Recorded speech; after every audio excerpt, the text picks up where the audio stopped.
Good morning, card community. It's RJ back with another video. So let's get to it. As with Monday, I'm going to skip over the random Mike Schmidt item and the random baseball item, get right to the trivia because I got a lot to get through today. So today's trivia question: Willie Mays missed a couple portions of two seasons in the early 1950s when he had to go serve his country in the Korean conflict. What branch of the service did Willie Mays participate in his military duty?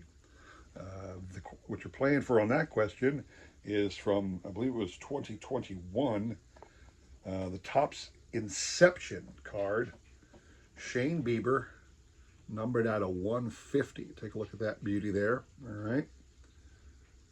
That's what you're playing for. Send me an email with the correct answer. I will include my email in the description below, along with a repeat of that question you will have today and tomorrow to answer. We'll pick a winner on Sunday, all right? Good luck to everybody on that. So, today what I'm going to do is, today is May the 29th. What I do annually on May the 29th is I show off my Mike Schmidt Topps Basic Run. 47 cards. Shout out to Ray from Philly. Ray from Philly was one of the few guys I started watching when I got back into sports cards and started paying attention to YouTubers back, 5, 6 years ago. And probably mostly because he was such a Mike Schmidt collector, I gravitated towards all of his content that he was producing. And one of the things he did one day was show off his Mike Schmidt set registry, which I found fascinating.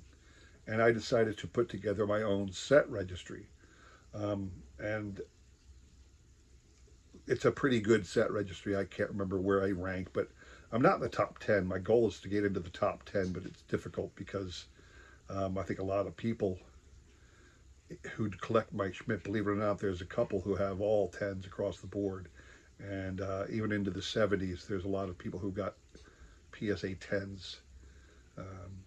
Anyway, I'm not in the top 10, but my goal is to get as high as I can. That's one thing I'll spend the money on eventually, to get everything as a PSA 10. That's my goal. But when Mike and Chris, Mike baseball collector, and Chris from Missouri, they've begun their little showcase of Hall of Famers, which I love watching. I'm a big fan of the showcase, and they always bring on. Sometimes they bring on ringers, guys they know have a better collection of Hall of Famers cards than they do, because they bring on a guy who specializes it. So I was actually lobbying both of them, Chris and Mike, said, hey, if you guys want a ringer, bring me on board, because I got a pretty darn good collection of Mike Schmidt cards in the PSA registry for them. So, let me know if I can help. I figured they'd bring on Ray from Philly. They talked about it a couple times. I understand it. Ray's the man when people go and think of Schmidt because he's such a guy. But I thought it would be interesting now, since I want to show off my PSA set registry, instead of doing the basic set registry, do what they did, the basic Topps set registry. So I'm going to do that. I'm going to show you every one of their card reveals from 1989 Topps all the way down to his rookie in 1973. And then I'm going to jump in and show off my card. And in the end, we'll just see who had the better collection. All right. So I hope you enjoyed this little stroll down my own showcase showdown between me and Mike and Chris and Ray. So hang on a second, guys, and let's get to it. Chris, you're the visitor tonight. I'm home team since I won last week and will continue to win every week. What does your 1989 Topps look like, which is this last Topps card? Well, you're going to have to show yours first, Mike. I'm sorry. Okay. Well, Yeah, please. I only have a 10, so. So, okay. I don't have it out. I got an 89. Well, what's your grade on it? It says I got a 7. Okay. It must cost me $1.05. I only got a 10. Okay, Ray stepping in, boom, with a 10. So I have a 10 also. All right, so the 88 tops, Gem at 10. I have a 9. And guys, I have one of these coming in the mail. I bought one of these and I should not have. I got an 8 coming in the mail, so I'm going to go ahead and count my 9. Well, I only have an 8, so Ray takes the lead here. And just like Ray, I've got a 10 on the 1988 Mike Schmidt. Okay. All right, Chris, you want to go 87? 87, Mike Schmidt. I have mine in a 7. I have a PSA 9. Gem 10. Uh-oh. We might be in a little bit of trouble here. So I am keeping up with Philly guys. I have a PSA 10 on the 87 tops. I guess I'm first on. I'm scared to show my cards now. I thought I had good cards. Here's an 8.5 in the 86. I have a 7. 9. Yeah, Ray, that PSA 9 is fantastic for your 1986 tops. I got a PSA 10 on the 1986 tops. All right, who's next? Ray, go ahead. 85 tops, mid 9. 7. I'm loaded with 7s. Mint 9. Yeah, the 1985 is another great one to have in a PSA 9. It really is. It's even better to have it in a PSA 10.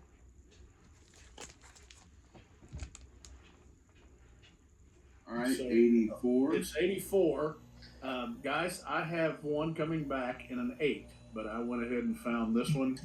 I bought an 84 and an 88, and I think I spent $8 and $4 shipping is what I think I did. Wow. I have a mint 9 in the 84. Gem 10. And I also have my 1984 in a PSA 10. All right, is it me for 83? Yep. Now I'm in trouble because I only have an 8 and an 83. I have an 8. I have a 9. 1983 Topps is a very near and dear set to my heart. It was the first set I actually completed when I got back into collecting cards. So, of course, I made it a point to get mine in a PSA 10 in my 1983 Topps. All right, 82. I think it's me. Or is it you, Chris? I should go ahead and show it. I got a real low grade, so I got a 6. Ooh. Okay. I have a 9. I have a 9. 1982 Topps is a very difficult set to get in great condition. The centering is usually off, so having a 9 is a really good card, but having a PSA 10 is a little bit better, and that's what I have there.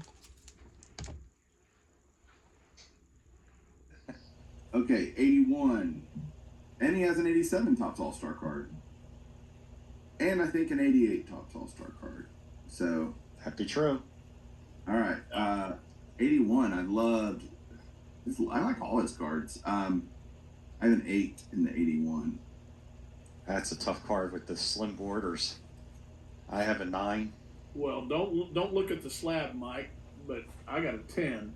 No, you don't. Oh, yeah. Look at that. What company is that? It doesn't matter. So Ray is correct when he says the 1981 Topps is difficult to get in pristine shape. because the borders are very thin. So having a 9 is a very good card. But again, having yourself a PSA 10 is just a little bit better. There's my PSA 10. And I'll have a question. I'll have a question for Ray. But 1980, I got an 8.5. Okay. Greatest year of my life, 1980. Mint 9, MVP year. I have a mint 9 as well, but Chris, it doesn't work if I don't have a higher grade than him, does it? So unlike Ray, the 1980 set is not my favorite set. My favorite is actually the 1978. But the 1980 card, I wanted to make sure when I started doing my PSA Mike Schmidt run that I had nothing but Gem Mint 10s in the 80s. And I accomplished that feat, by getting my 1980 Topps in a PSA Gem Mint 10. I'll start the 70s off with 79 Topps, Mike Schmidt. I have it in a PSA 8. I have it in a 6. And Mint 9. Damn it. There's a PSA 9, or a PSA, there's a PSA 10 up for grabs on the bay right now in the 1979. That PSA 10 is going for about $3,500. Not a pill I'm willing to, take at this time. But I do have myself a PSA 9 as well. Don't blame you. So All right, it's 78 now. 78 now, Ray. Go ahead. 78, Mint 9. I have an 8. I have a 10 that you just can't. I'm sorry, I can't. So like I said, when I got back, my favorite set is the 1978 Topps set. It was the first set I did as a kid. And when I got into, PSA slabbed cards, the first card I picked up was a 1978 Topps.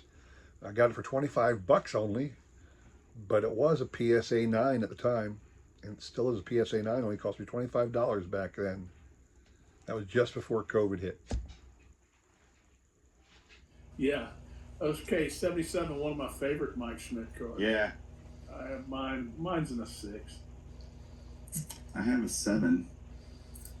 I have a Mint 9. So the 1977 Topps is a beautiful looking Mike Schmidt card. And of course it is important to get that beautiful card in a PSA 9. I would like to get that in PSA 10, but you're getting into 4 figures when you get into the 70s cards and want to get them in 10. So I'm happy with my 9. Your turn, Mike. I don't know. I can't go. Especially on this one. This was the last Schmidt that I needed to complete the run, and I did it during COVID. And so, 8s and 9s of 76 shouldn't be that expensive, but that was a period where they were. And so I really wanted to get this Schmidt card, so I settled. In this moment, I'm actually regretting that significantly. But I got a PSA 5. I have a 7. I have an 8. Like I said, the cards back in the 70s era become more and more difficult in order to get perfect cards. 10s are easily, 4 figures, if not 5-figure cards when you're going for a 10. A lot of people can't afford a 9 either. So 8 is usually where you end up in the 70s, but I was willing to pull the trigger, and I got me a PSA 9 of his 76 card.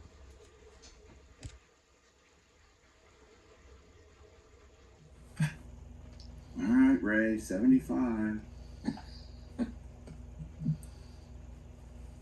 75, Ray. Oh, okay.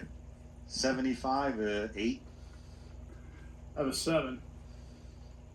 I have a 7. So the 1975 set is particularly condition sensitive. There's a lot of registration problems on these cards, a lot of miscuts, and a lot of fisheyes you don't see often in other year sets. So getting a really good copy is tough. I was happy to settle for an 8. Even going up to a 9 would have put me into a 4-figure card, and I wasn't willing to pull that trigger. So I have here my PSA 8 1975 Topps card.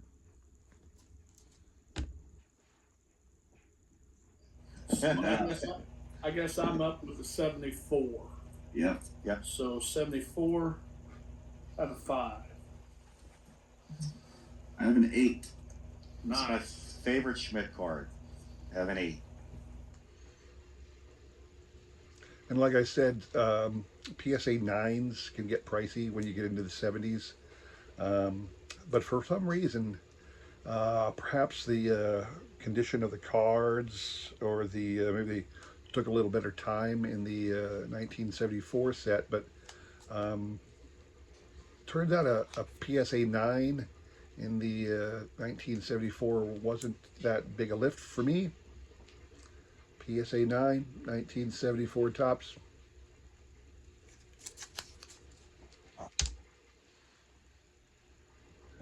All right, we're down to the last card, the rookie, the Ron Say rookie, John Hilton. And this is critical. There's double points. And Ray, you have currently a 15-point lead. So I need you to not have this card at all. Can you try to not have it? What do you have? I'll try. Well, I can't say that I can't try. I have an 8 in the rookie card. Wow. An 8. Nice card. Nice card. God, forget that. I have a 4. 4, that's still good. That's good. And I have a 6. So we have 4, 6, 8. And kudos to Ray on his 1973 Topps rookie card of Mike Schmidt. I've heard the story a couple times. He actually bought it raw, sent it in on his own to get PSA slabbed, and it came back an 8. An 8 is a 4-figure card. Typically, it runs in the high 900s, low thousands. So it's difficult to get if you want to get an 8 of it. But I do have it in a 7. I'm happy with that.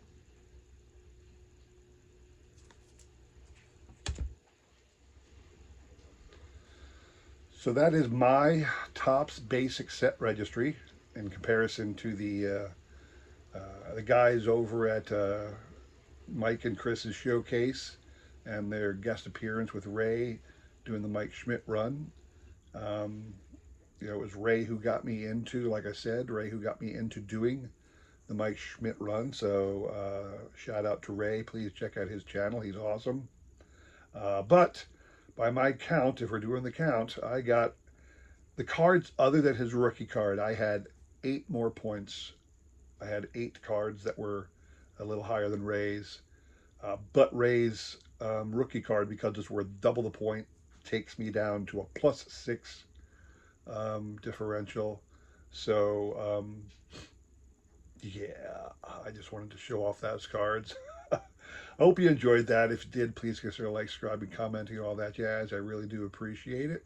I try my best to support everybody else in this great card community. I do watch Mike's channel regularly, Ray's channel regularly. Chris's channel I don't unfortunately tune into as often, but I do check out a lot of his content as well. So shout out to you, all you guys, for your great service to the card community. That was just one little thing I do every May 29th to honor Mike Schmidt. Ray used to send out do a showcase on Mike's birthday, so I figured I'd choose this day, the day of his retirement, to do my showcase. So that's why I'm doing it today. So that's all I have for you today, guys. Thanks for watching. Hope to see you again on Friday. Take care.